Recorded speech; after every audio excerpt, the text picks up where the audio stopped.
এই যে প্রচণ্ড তাপের কারণে কিন্তু এই যে কি মানুষের ক্লান্তি দূর করার জন্য রমজান আসছে।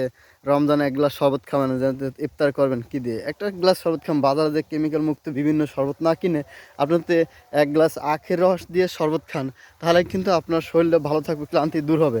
সারাদিন রোজা রাখবেন, তারপর একটা ক্লান্তি পানির যে আয়রনের যেটা পূরণ ঘাটতি হবে, ঘাটতিটা কিন্তু পূরণ হবে। কিন্তু আপনার যদি আখের শরবত খান, আখের শরবত খেলে আপনার ঘাটতিটা পূরণ হবে।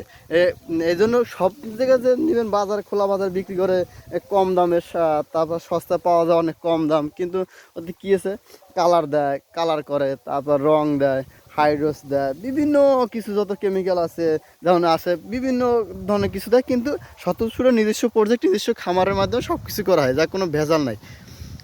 প্রবাসী ভাইরা বা পরিবার সুস্থতার জন্য হোয়াটসঅ্যাপ করুন।